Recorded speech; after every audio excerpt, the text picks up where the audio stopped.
It's time for math class.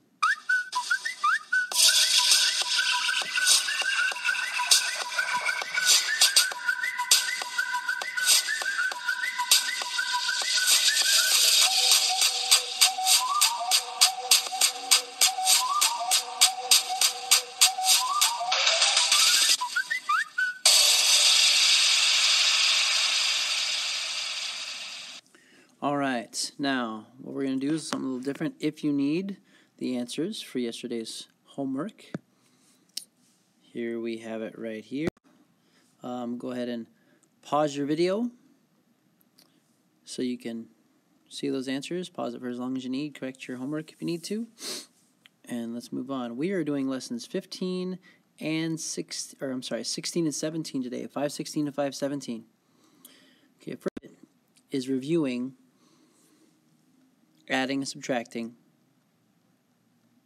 fractions with unlike denominators. Okay, we've got a combination here, group 1, group 2, and group 3 on page 212. So turn your books to page 212. In group 1, we're going to find a common denominator for all three of those problems, problems 2, 5, and 8, the same way. Group 2, we're also going to find them the same way in group 3. We're going to look at the different ways that we find common denominators. In group 1, you're going to be using the ECD, the easy common denominator. Okay, that's where you multiply the two denominators together.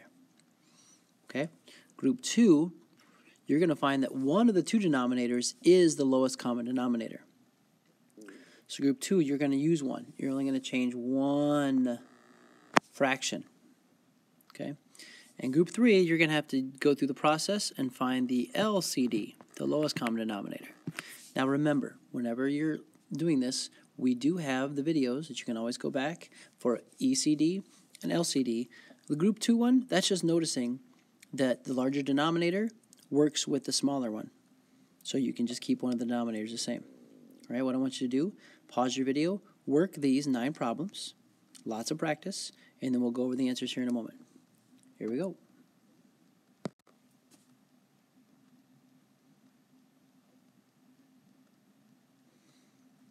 All right, I'm going to go through all the problems on group 1 first. You're going to find that your common denominator, group for number 2, was 30, multiplying 10 and 3. And when you changed them up, you're going to get 7/30. Okay. On number 5, you're going to find a common denominator of 20. You're going to add them together, and you're going to get 6 and something 20ths that's improper, and you're going to change that up and go to 7 and 7/20. And number 8, common denominator 63 when you multiply 9 times 7. And when you add them together, after you change the fractions, you're going to get 23. All right, let's look at group 2. Now this is one where you had to only change one of the denominators. So the larger denominator is going to be your common denominator. Okay, so we make our denominator 14. 7 times 2, so 2 times 2 is 4. 9 minus 4 is 5/14.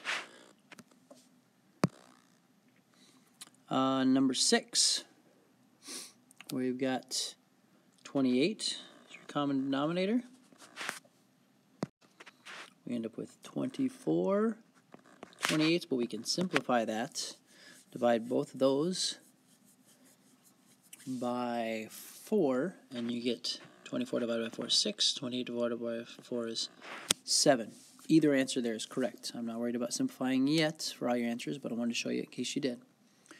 All right, next, again, we'll simplify again, but you'll start with a common denominator of 18.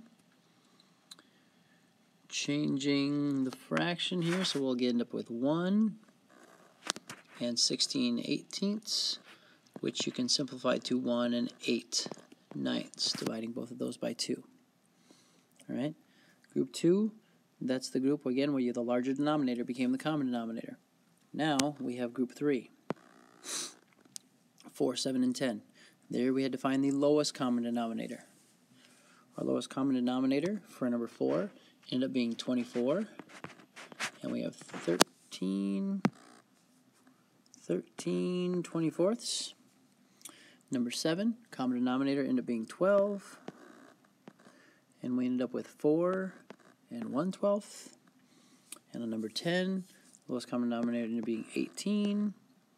And we had 11. The nice thing about finding the lowest common denominator is you don't have any simplifying when you're done. When you get to the lowest common denominator, 99% of the time, you are at your simplest form when you're done. Okay? This is going to be a big part. This section right here is going to be a big part of your quick quiz tomorrow. So if you're struggling, we need to work on finding common denominators and then adding, subtracting fractions and mixed numbers. All right, let's move on. Turn in your books to the next page that I want to cover, which is page number 213. Okay, here we're going to take a new concept, but it's just taking fractions in their basic use and talking about probability. Okay? The language of probability is how often things are likely or unlikely to happen. Sometimes they're impossible to happen, and sometimes it's certain. And those are our vocabulary words. Using the words likely, unlikely, certain, or possible, describe each event for the spinner. We have a spinner. There's 1, 2, 1, 4, and 4 3s. Okay? What word will we say for spinning a 2? It's not impossible. It's definitely not certain, but it's unlikely. Unlikely. Okay? Look at questions 2, 3, and 4, and use likely, unlikely, certain, or possible on those 3 lines. Please pause your video and do 2 through 4 now.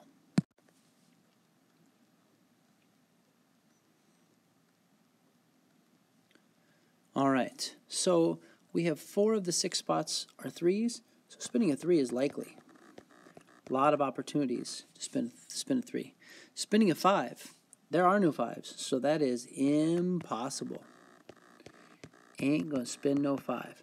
But what is spinning a number less than 5? Every one of the spots is less than 5, so it is certain, guaranteed that you're going to spin a number less than 5. Now, number 5 is a different one. Which numbers are you equally likely to spin? Well, there's 4 3s, 1 2, and 1 4. You are equally likely to spin either a 2 or a 4. 2 and 4 are those numbers. Okay, now how do we turn this into using fractions? Well, we're going to use the same spinner, same page. Notice I put the spinner. Hi, whoops, look at that. Forgot to put my moving thing. Here's the spinner. Hi, I moved the same spinner down so it's on this page. We're focusing here. This is the middle of page, whatever page it is, 213. Okay, what is the total number of sections for the spinner? Total number of sections, how many sections are there? As you can see, there are a total of 6. 6 sections on the spinner. Okay, what is that going to become? That's going to become our denominator for the fraction. If we took any of these groups, we're going to make the denominator 6. There are 6 total spots. How many sections have a 2 on them? There is 1 section that has a 2. So now what is the probability of spinning a 2? Well, the probability is the fraction 1 out of 6 chances. 1 out of the 6 spots are 2, so we have a probability of 1/6 of spinning a 2. Okay, now let's look at another. How many sections have a 3 on them? There are 4 sections that have a 3. What is the probability of spinning a 3? Again, we have 4 out of 6 sections are 3s, which we can simplify that to being 2/3. 4 out of 6, or 2/3, is the probability that we're going to spin a 3. Now the last number left on the spinner is the 4. There is 1 4. What is the total of the, what is the probability of spinning a 4? 1 out of 6, because there's 1 spot with a 4 out of 6. So see how we use a fraction? Just like if the question number, let's look back at number 8. What is the probability of spinning a 2? Well, what is the fraction? What fraction of this spinner has 2's on it? Well, that'd be 1/6. The probability is the fraction of. Okay, number 10, what's the probability of spinning a 3? Well, there are 4 out of the 6 spots that are 3's, 4/6, reduced to 2/3. Probability of spinning a 4 is 1 out of 6, 1/6. The fraction is the probability. So number 12, what is the total of the 3 probabilities in an exercise? We add them all together, and we get 6/6. 6 out of the 6, that's the whole thing. What is the probability of spinning a number less than 5? Well, if all the numbers are less than 5, then 6 out of the 6 chances we will spin a 5, which means all the time. What is the probability of spinning a 5? The fraction 0 out of 6 spots are 5s. So we're using fractions to share probability. The numerator is how many spots on the spinner are taken up. Could be how many marbles out of a certain color out of a box. It could be how many boys are in the class compared to girls. The boys would be the numerator. The denominator would be how many total kids are in the class, and so on. So probability is the fraction of the group. All right. We're going to move on and use some other pages in the book and keep going with probability here. Now turn the page to, now we're on page 214. Okay, now we have, starting at the top, we have some marbles. Okay, suppose you put marbles in a box and take one out without looking.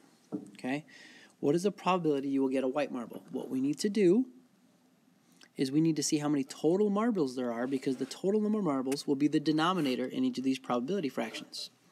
So there's 1, 2, 3, 4 white ones, 3 black ones, and 6 gray ones.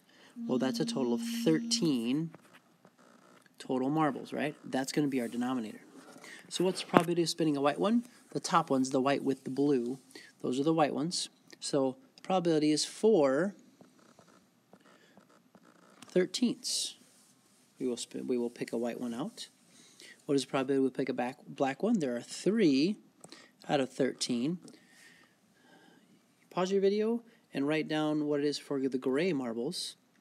Right now, write down the probability fraction.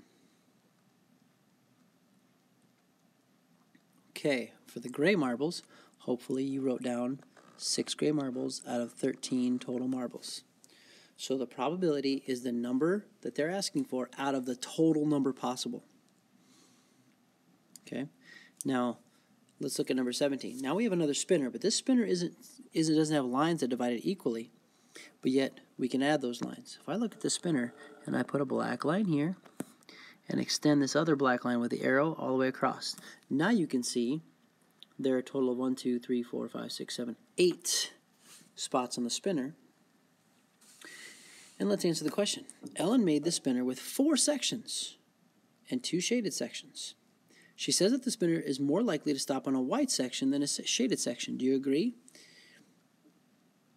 Well, if we look at it, no. She made the colored sections larger than the white sections, but they're actually equal. The orange and green combined is equal to all the white sections. So the probability of spinning she says the spinner is more likely to stop on a white section. Nope, the probability is equal. 4 out of 8. 50-50 chance. Half of them will land on the other.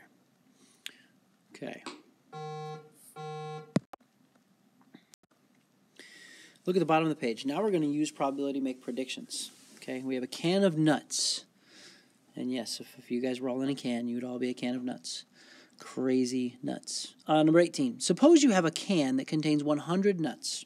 The label says that there are about 20 pecans, 30 walnuts, and 50 almonds. If you take out 10 nuts, how many of each kind would you expect to get? Well, if you took out 10, we'd say that we look at, well, we're going to use the total fraction. So pecans is 20 out of 100. How can I reduce that to be out of 10? Well, if I knock off a 0 off the top and the bottom, I've divided both top and bottom by 10, and that leaves 2 out of the 10 nuts would be pecans. 2/10. We expected 2 of them to be pecans. 30 out of 100 nuts are walnuts. Well, if I eliminate, divide both by 10, in fractions, whatever I do at the bottom must be the top. If there are zeros at the end, I can just cross them off, and that's the same as dividing by 10. 3 out of the 10 are walnuts. And 50 out of 100 total nuts, knock off a 0, that would be 5 out of 10. So I would expect there to be 2 pecans out of 10, 3 walnuts, and 5 almonds. So I did that. Number 19, Mark found a box in the attic labeled 72 clown noses. 2 sizes. He took out 8 noses.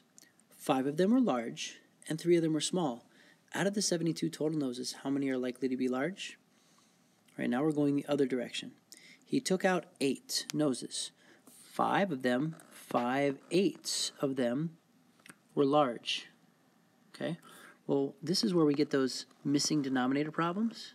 There's a total of 72 noses, and this is the large one, right? We'll do large. What is the missing numerator? 8 times 9, so 5 times 9 is 45. I expect 45 of the noses in the box to be large. Now I do the same thing. We have 3/8 of them are small, and there's a total of 72 boxes. What's the missing numerator? 8 times 9 again, and 3 times 9 is 27. We expect 27 of them to be small. All right? Probability is simply putting things into fractions. All right, let's try these. Now we have different boxes. Use probability, how many are shaded compared to how many total, or how many are not shaded compared to total, and answer the questions. We have 20 and 21. Pause your video and do these on your own now.